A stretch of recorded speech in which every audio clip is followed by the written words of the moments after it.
We're going to be doing a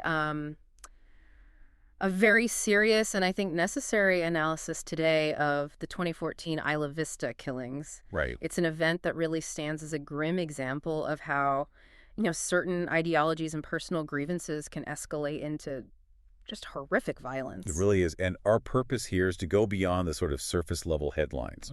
We're going to structure what we know from the source material, from the official records, the research, to really understand the timeline. Yeah, the chronology of the events, the psychological background of the individual responsible, and the ideological forces that were at play. And it's so important that we approach this with the seriousness and impartiality it demands. Mm-hmm. We're examining the actions and the background of Elliot Oliver Robertson Rodger. He was 22 years old when this happened on May 23rd, 2014. Near the University of California, Santa Barbara, UCSB. Exactly. And really trying to understand that path to radicalization is, I think, our main goal here. The outcome of that day was it was devastating. 6 people lost their lives and 14 others were injured. And the sources are very clear on this. This is classified as misogynist terrorism. It's rooted in this desire for revenge for what he perceived as social and sexual rejection. And that was all framed by, this very toxic ideology that's come to be known as incel ideology. Right. And before we really get into the specifics of his life and his planning, we just need to take a moment to acknowledge the victims. Absolutely. The impact was profound and devastating. We want to express our deepest sympathies to the families and friends of the 6 people who were killed. Veronica Weiss, Catherine Cooper, Christopher Michaels Martinez, Weihan Wang, Cheng Yuan Hong, and George Chen. And also to the 14 people who were injured. Their lives, and really the lives of that entire community, were just changed forever by this senseless violence. So to really understand this, we have to start at the beginning, with Rodger's early years. The sources paint a very detailed picture of his childhood, and one of the first things that stands out is, well, it was a life of privilege. It really was. That's a key part of the story. He was born in London back in 1991. His family was quite successful, especially in the film and creative industries. His father is Peter Rodger, a British filmmaker. He worked as a second unit director on some pretty big films, like The Hunger Games. That's right. And the family history is even more notable than that. His paternal grandfather was George Rodger. The famous photojournalist. The very same. A founding member of Magnum Photos, known for his incredibly powerful and harrowing images from the liberation of the Bergen-Belsen concentration camp. So there's a legacy there of high achievement, of being in the public eye. Definitely. And his mother, Ong Lee Chintai, she was of Malaysian Chinese descent and also worked in the film industry. They had a very affluent life, first in West Sussex in England, and then they moved to California when Elliot was about 5. To Woodland Hills, a pretty wealthy part of Los Angeles. Mm-hmm. But that family unit didn't stay intact for long. His parents divorced when he was 7. He and his younger sister would split their time, weekdays with their mother, weekends with their father. And it seems like this period, right around the divorce, is when the first signs of his behavioral and psychological struggles really started to surface. Yeah, the sources detail some very specific issues that go, way beyond just being a shy kid. At school, in elementary school, he was described as intensely quiet, very withdrawn. He had trouble with speech, right? I read that he often preferred to write things down instead of saying them out loud. He did. And that anxiety showed up in other ways. He had these very specific coping mechanisms, like he'd avoid other kids and engage in these repetitive behaviors. Things like making specific noises or foot tapping, that kind of thing. Exactly. Self-soothing behaviors. His social anxiety was, it was acute.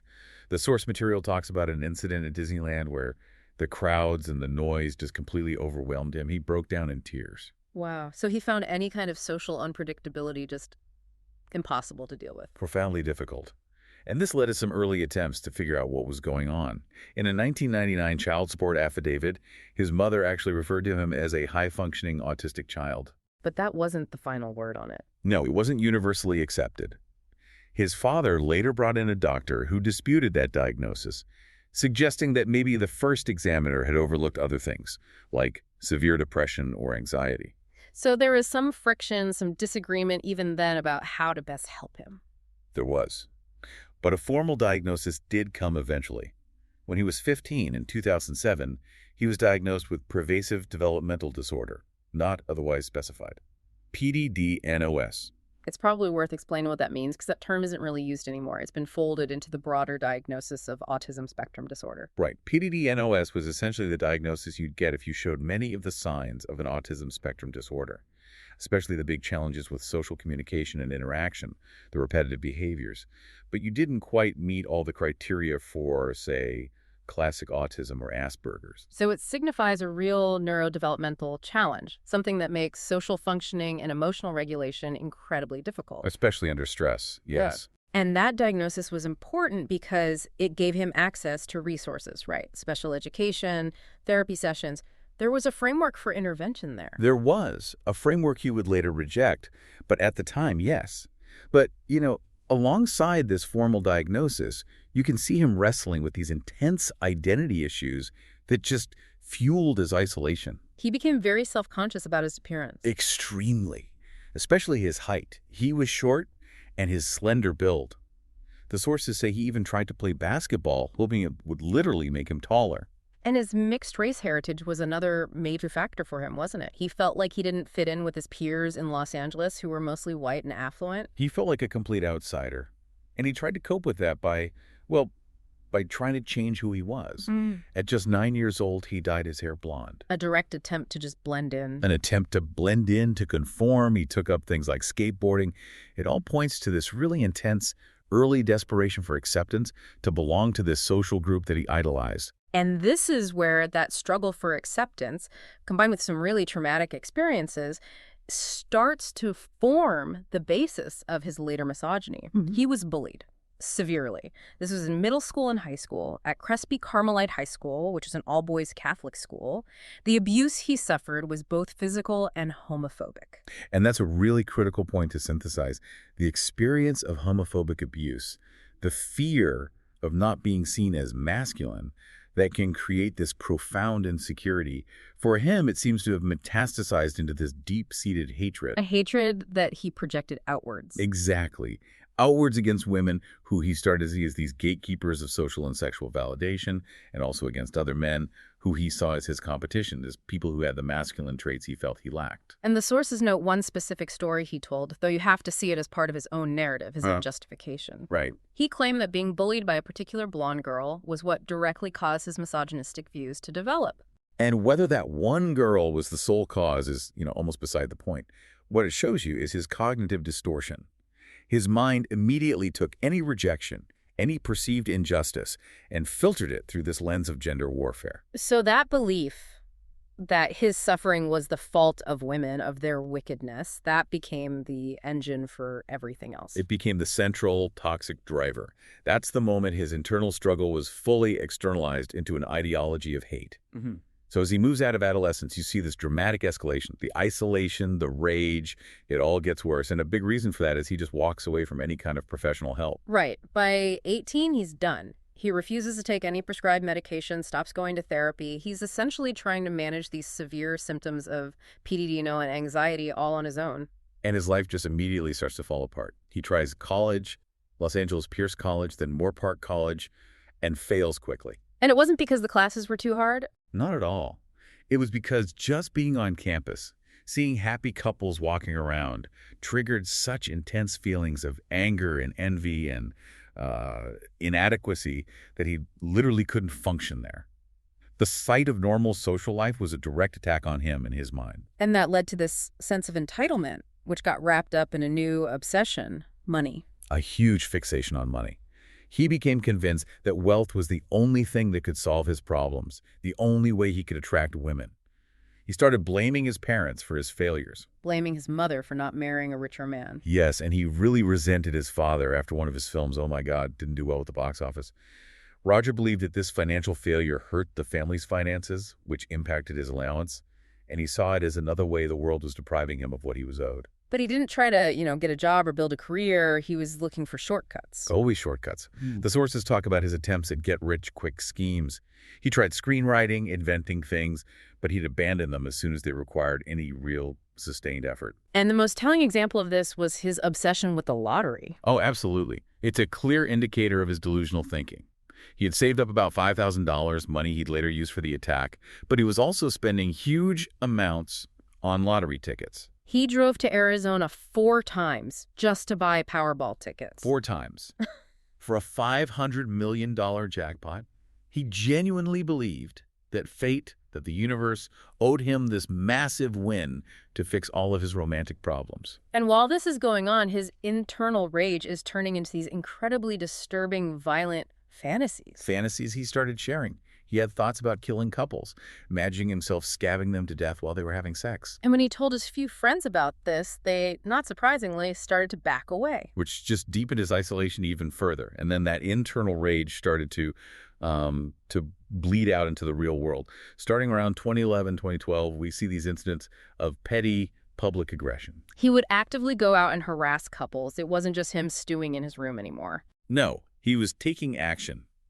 Throwing coffee on them, splashing them with iced tea, and most bizarrely, he bought a super soaker water gun and used it to spray orange juice on college students in a park. Specifically targeting blonde women who were with men. Yes. That shift from just having fantasies to taking aggressive, even if it wasn't lethal, action. That's a terrifying milestone on this timeline. He's testing boundaries. Which brings us to a huge tipping point. The house party incident in July of 2013. Right. He was about to turn 22, and he had this self-imposed deadline to lose his virginity. He drank some vodka to lower his inhibitions and went to a party. And the whole thing started because of his entitlement. He saw a blonde woman talking to an Asian man. And for him, with his racist and misogynistic views, that was a huge trigger.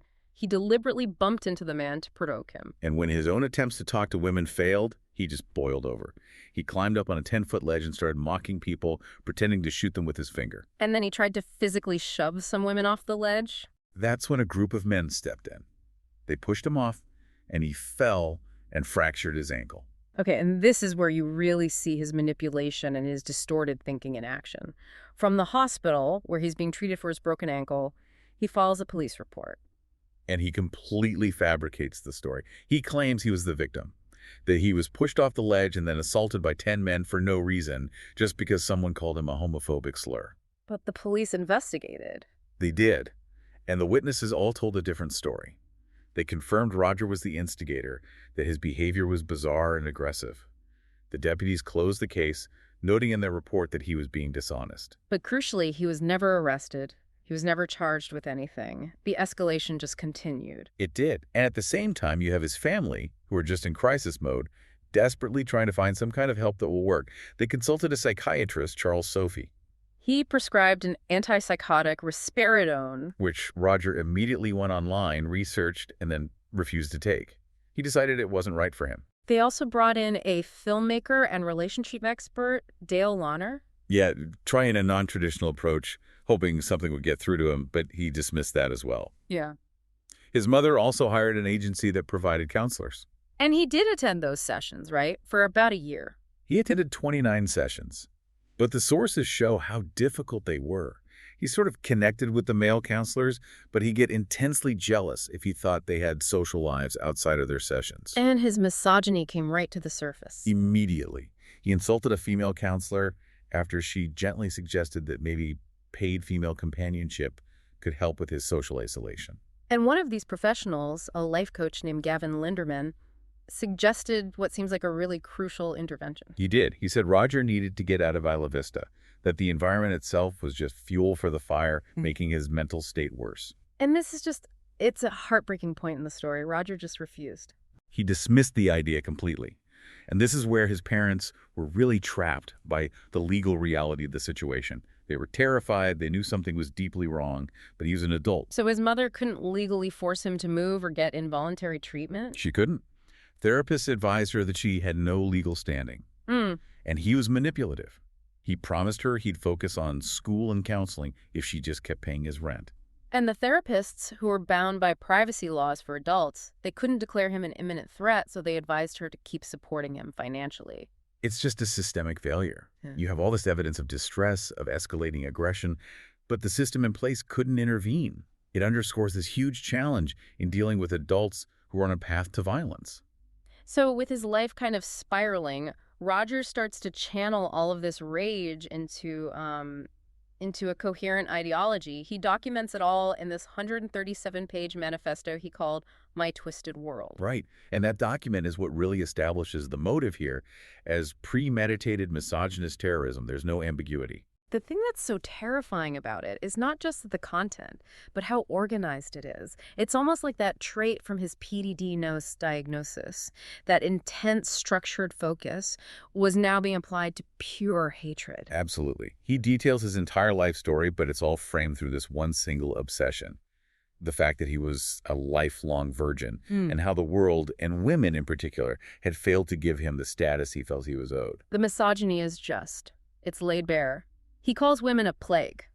He argues that their right to choose their own partners was, and this is a quote, something that could hinder the advancement of humanity. He believed that civilized men of intelligence, meaning himself, should be the ones to choose women's sexual partners. He goes on to demand that women should be denied basic rights, that their wickedness needed to be contained. And he explicitly frames his own suffering as their fault. He declared their collective rejection of him to be a declaration of war, and that was his justification for a violent response. And you can see reading it, this wasn't just him venting his anger.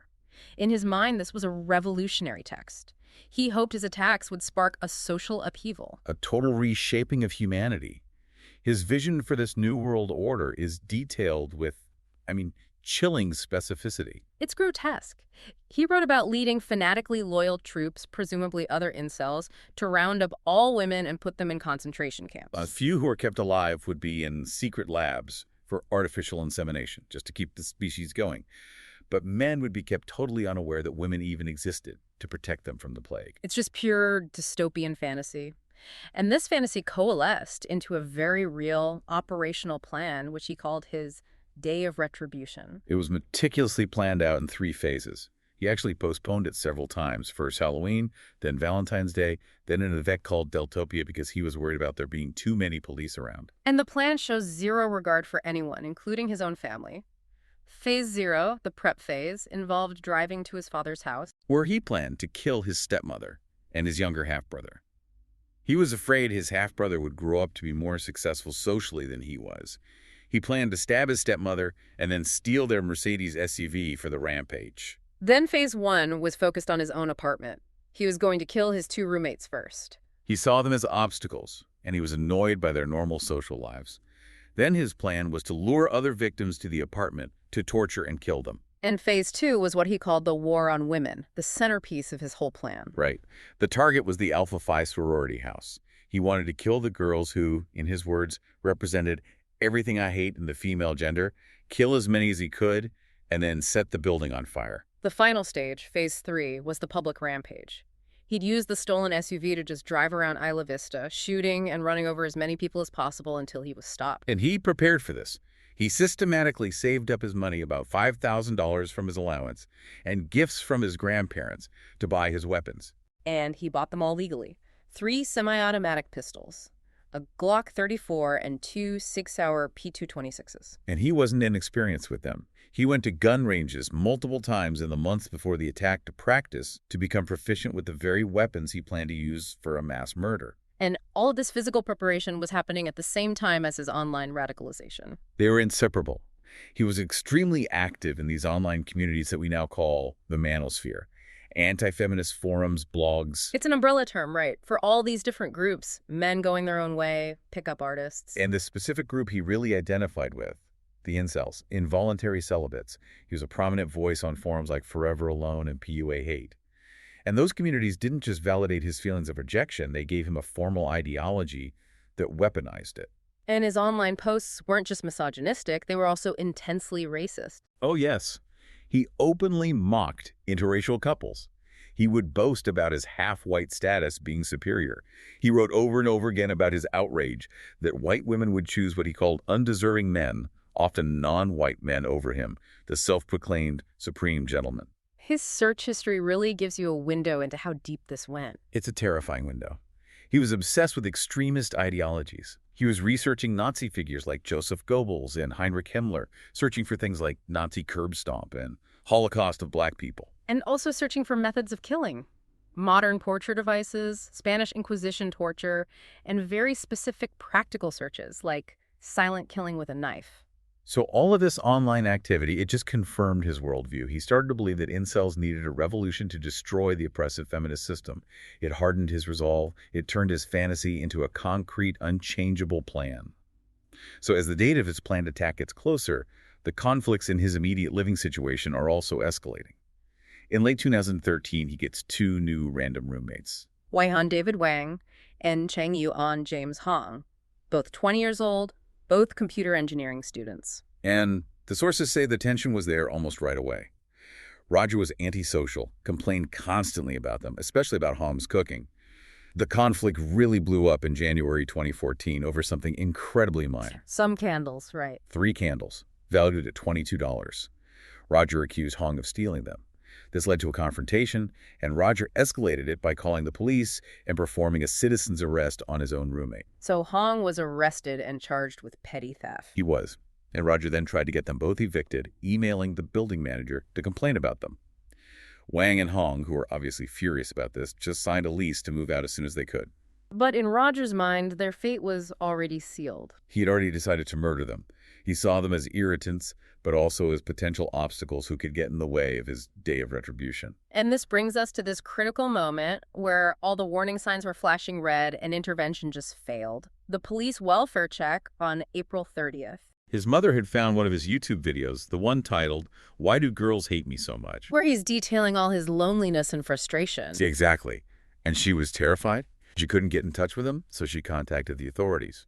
A crisis hotline staffer actually requested that the sheriff's office do a mandatory welfare check, citing concerns about both self-harm and potential violence towards others. So the police responded. 4 sheriff's deputies, the university police officer, and a trainee all went to his apartment. But Rodger was prepared. He put on a calm, composed front. He managed to convince them it was all just a misunderstanding. He told them the videos were just him venting about social problems. He even called his mom while they were there, told her he was fine, and had a deputy speak to her to confirm it. And this is it's the critical failure point in the whole story. The deputies decided he didn't meet the legal criteria for an involuntary psychiatric hold, which requires an imminent threat to yourself or others. They just gave him some information on local support services and left. And the details of that failure are what's so chilling. They never went inside his apartment. They never watched the videos that his mother was so concerned about. And they never checked their system to see if he was a registered firearm owner, which of course he was. Rodger's own manifesto confirms how close they came to stopping it. He wrote about how relieved he was that they left without finding his guns and his detailed plans. He said he was ready for a shootout.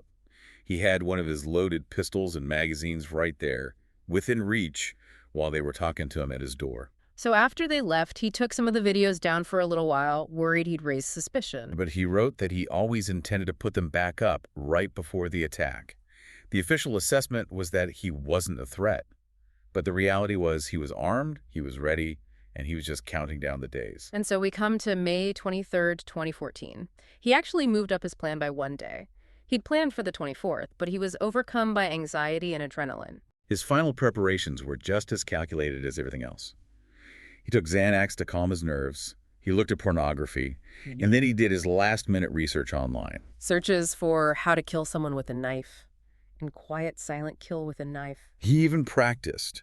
He rehearsed the stabbing motions on his bedsheets and pillows before he started the first phase of his attack, which began in his own apartment. He ambushed and killed his 2 roommates, Waihan Wang and James Hong.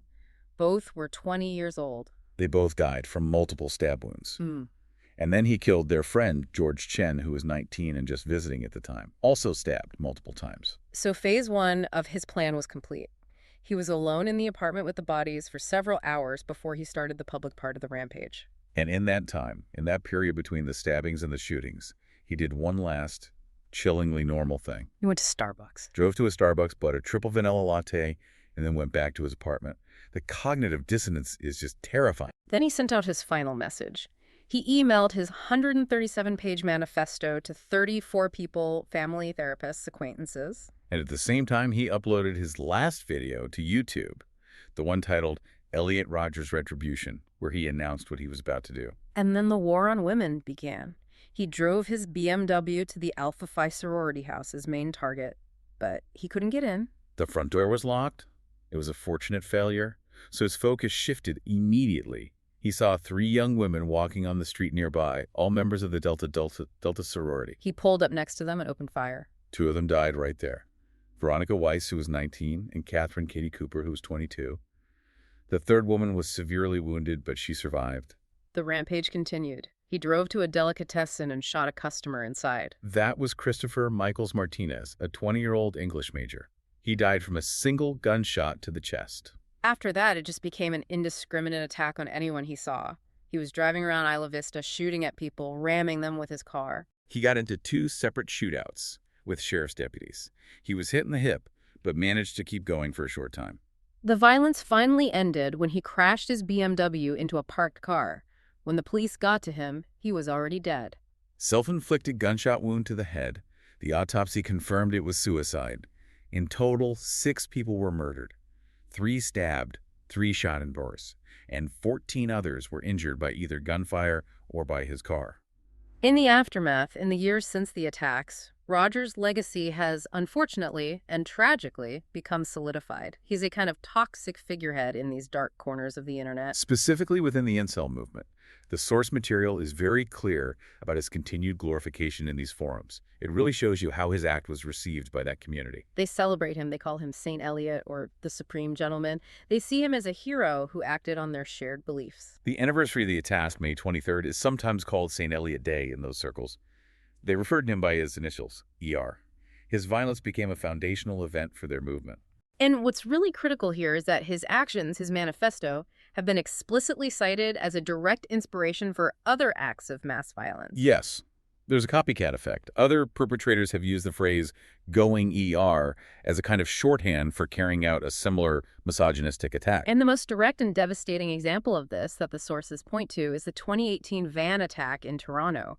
The perpetrator was Alec Manassian. Manassian killed 11 people and injured 15 others by driving a van down a crowded sidewalk. And just before he did it, he posted a message on Facebook. It referenced the incel rebellion, and it specifically hailed the Supreme Gentleman, Elliot Rodger. It's a direct line, a clear ideological transmission. It proved that Rodger's actions and his writings had provided a blueprint, a kind of validation for more extremist violence. It just highlights this incredibly toxic feedback loop of online radicalization. You have these isolated individuals often struggling with very real mental health issues, and they find these online communities that don't just validate their worst thoughts. They actively encourage them. They provide a perverted sense of community and belonging built on shared hatred. And the broader societal response after Isla Vista was pretty significant. It really forced a public conversation about toxic masculinity, about gender-based violence, and about the radicalizing effect of these online echo chambers. So if we try to synthesize everything, to pull the threads together, what we see is this destructive perfect storm. It really is. You have the severe underlying mental health issues, the PDD-OS diagnosis, the acute anxiety, and you compound that with this immense social isolation. And on top of that, this extreme weaponized sense of entitlement that seems to have come from his privileged background. Right, and that internal struggle found a home. It found a structure and a validation in an external ideology, the manosphere, which gave him the justification for the violence he then laid out in that meticulous 137-page plan. And the tragedy is just magnified by the fact that he was so close to being stopped. His planning, his alarming behavior, it all went undetected despite multiple points of contact with police, with counselors, and with a family that was deeply, deeply concerned. It was this convergence of acute mental illness, this pervasive misogynistic ideology, easy access to firearms, and ultimately a systemic failure of the social and legal safety nets. It all culminated in this premeditated act of violence that took 6 innocent lives. And you know, this case, because of how much he documented, how much he communicated his intent, it really leaves us with a profound and frankly troubling question. It does. When an individual's plan for a day of retribution is laid out so explicitly, both in private messages to his family and counselors and broadcast publicly online, what does that say about our ability to intervene? What does it tell us about the capability of our social and legal systems to stop this kind of violence when the path to it is being documented in the digital town square for everyone to see? It's a systemic challenge that, society is still grappling with today. Thanks for listening.